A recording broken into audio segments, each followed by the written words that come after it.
আসসালামু আলাইকুম। আজকে আমরা ক্লাস 6 জীবন ও জীবিকা বইয়ের 65 নম্বর পৃষ্ঠার কাজ নিয়ে আলোচনা করব। তো দেখো এখানে 65 নম্বর পৃষ্ঠায় একদম উপরে দুটি কাজ আছে। কয় বলেছে তোমাদের ব্যক্তিগত অভিজ্ঞতার আলোকে সঞ্চয়ের সুবিধাগুলো উল্লেখ করো। ক্ষয় বলা হয়েছে সঞ্চয় না করলে কী ধরনের সমস্যা হতে পারে বলে তোমরা মনে করো। এই প্রশ্ন দুইটার উত্তর দিতে হবে। দেখো এই প্রশ্ন দুইটার উত্তর আমরা কিভাবে দিব।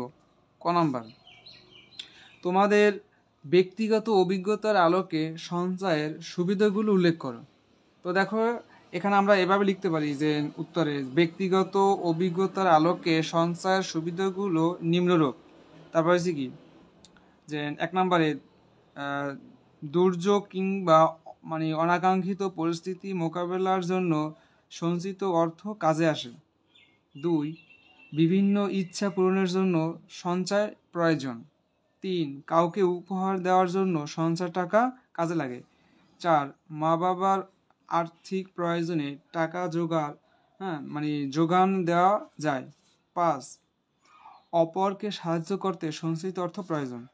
এবার খ নাম্বার প্রশ্ন ছিল এভাবে যে সঞ্চয় না করলে কি ধরনের সমস্যা হতে পারে বলে তোমরা মনে করো। উত্তর হবে সঞ্চয় না করলে যেসব সমস্যা হতে পারে তা নিচে দেওয়া হলো। 1 নম্বরে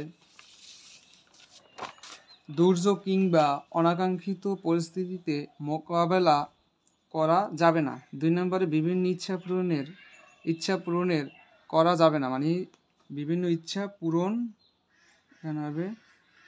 পূরণ করা যাবে না। 2, কাউকে উপহার দেওয়ার জন্য সঞ্চয়ের টাকা কাজে লাগে। সঞ্চিত টাকা না থাকলে উপহার দেওয়া যাবে না। 4, মা বাবার আর্থিক প্রয়োজনে টাকা যোগান দেওয়া যাবে না। 5, অপরকে সাহায্য করা যাবে না। তো এতটুকুই ছিল তোমাদের 65 নম্বর পৃষ্ঠার কাজ।